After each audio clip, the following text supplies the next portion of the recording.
Oke, para sahabat, Assalamualaikum warahmatullahi wabarakatuh. Jumpa kembali dengan saya di channel Dago 61. Dan kebetulan saya kedatangan teman yang oke banget lah. Paling enggak dia sudah bersama saya ya cukup lama lah. Cuman mungkin bidangnya beda-beda dikit.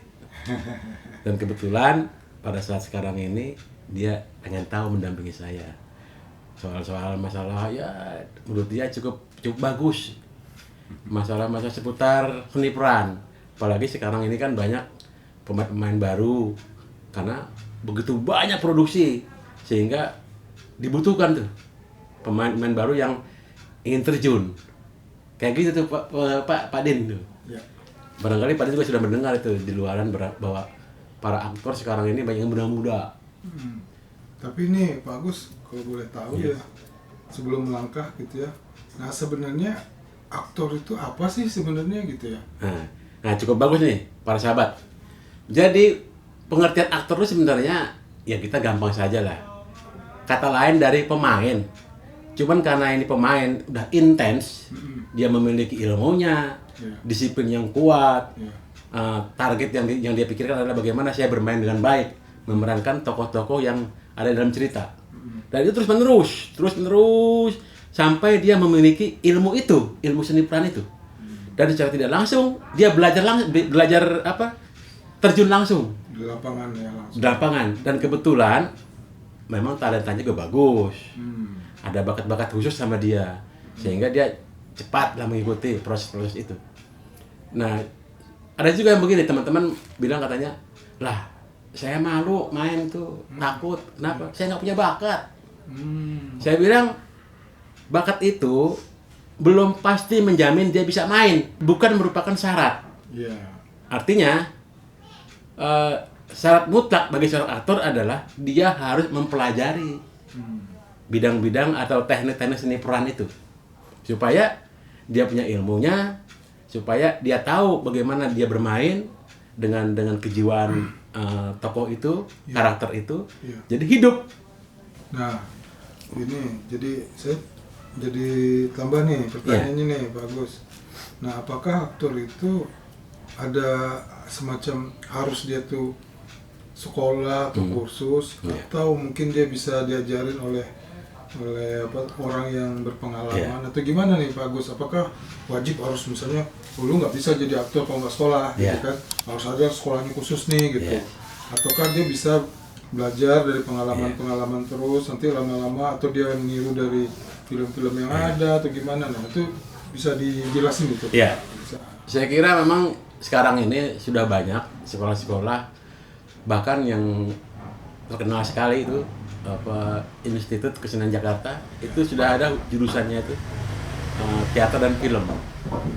Terus ada juga jurusan keaktoran. Itu jurusan-jurusan yang akademis ya. Bagaimana mereka yang tidak akademis? Sekarang ini banyak bermunculan sanggar-sanggar.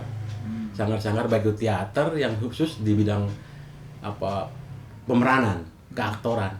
Jelas dia aktor panggung, aktor drama panggung. Kalau di sanggar-sanggar seni peran itu larinya adalah aktor film atau aktor sinetron. Dan bagaimana kalau mereka belajar secara otodidak? Bisa saja. Bisa ya Pak, bisa. Yang tadi saya bilang, dia punya bakat, tapi dia tidak, katakanlah dia tidak punya uang untuk masuk ke sana, ke sanggar atau kursus film atau ke pemain jurusannya.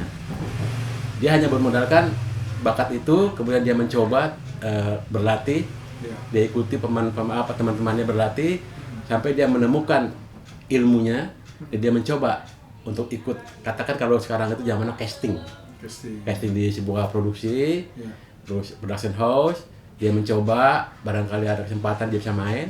Ya mudah-mudahan saja kalau dengan dia memiliki tekad yang kuat untuk bisa bermain, insya Allah. Jadi tidak ada yang tidak mungkin bagi mereka calon aktor yang betul-betul latihan, betul-betul menguasai dengan semangat tinggi untuk belajar dan terus belajar supaya apa yang disebut aktor dia bisa miliki dengan ilmunya itu, dengan bakatnya itu. Maaf nih Pak Agus yang bilang casting ya. Nah kalau boleh tahu nih, kan casting ini kayak menyaring gitu ya. Nah sebenarnya poin-poin apa sih gitu yang jadi nilai bagi yang casting tadi gitu kan. Ya.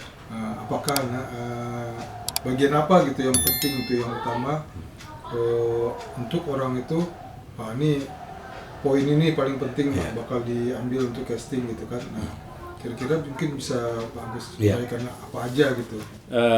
Untuk casting biasanya tiap-tiap production house itu beda-beda ya, tergantung bagaimana dia menyeleksi sesuai dengan film yang akan diproduksi. Ada production house atau namanya itu bagian pengcastingan, disesuaikan dengan film apa yang akan diproduksi. Dia mencari karakter-karakter atau watak dari misalnya peran utama, tokoh utama, pelaku utama.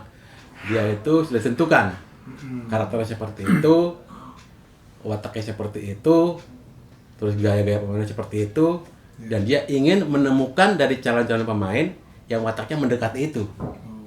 Tapi yang terpenting, ya mudah-mudahan sih pemain-pemain kita yang baru-baru itu biasanya dia sudah paham betul pengcastingan itu, bahwa mereka harus menunjukkan sikap sebagai pemain dulu. Itu yang benar. Bukan sembarangan aja casting aja gitu, tapi dia nggak punya modal. Nah, saya harapkan yang seperti ini dia berlatih dulu, supaya begitu masuk ke ruang casting, bagian pengcastingan itu tahu, yang mencari talent-talent itu tahu, oh ini dia yang sudah punya modal. Itu akan tahu, akan tersaring. Apalagi begitu tes mulai dikasih selembaran, langsung dialog itu langsung dialog, ada selembaran itu biasanya. Suruh hafal dulu sebelum masuk ke ruang casting, jadi si Ano. Kalau giliran dia masuk baru dicoba. Nah, itu akan ketahuan wataknya, karakternya cocoknya di mana itu. Kalau dia belum masuk ke tokoh utama, dicari lagi barangkali ada tokoh yang lainnya. Oh, ini masuk ke sini nih, emang ke sini nih, terus di rank terus tuh. Jadi semua pemain yang dikumpulkan itu disaring semua sampai menemukan prioritas yang utama, mana yang paling baik untuk maju jadi tokoh si Anu, ya gitu. Jadi emang nggak sembarangan. Kita harus betul-betul meyakinkan diri bahwa kita punya talenta, punya ilmunya. Insya Allah dalam pengcastingan pun kita bisa masuk di situ arahnya. Hanya barangkali ya siapa sih yang nggak mau main di film atau sinetron. Lagi-lagi kita harus menyadari diri. Ayo, mari mulai dengan mengerti, memahami apa yang namanya itu seni peran, kayak gitu. Terima kasih banyak ini Pak Agus. Saya juga terima kasih juga dikunjungi. Ini benar-benar menambah wawasan gitu ya dari Pak Agus. Ya, jadi saya juga baru tahu ada aktor, kemudian ada casting, apa yang poin-poin yang diperlukan. Nah, untuk casting sendiri biasanya siapa tuh Pak Agus kalau di sana? Ada talent scout-nya itu ada. Oh gitu. Ada bagiannya itu ada. Jadi bidang-bidang dan dari bidang produksi itu ada nanti bagian pengcastingan, manajer casting ada sendiri. Di bawahnya lagi ada lagi terus sampai bagian semuanya ada itu. Kameramennya ada khusus, yang kasih bikin dialog itu ada, atau dia lembaran-lembaran yang dari skenario dikasih ke calon pemain. Biasanya seperti itu. Oke, para sahabat, jangan lupa like, komen, dan subscribe. Assalamualaikum warahmatullahi wabarakatuh. Salam satu Prim.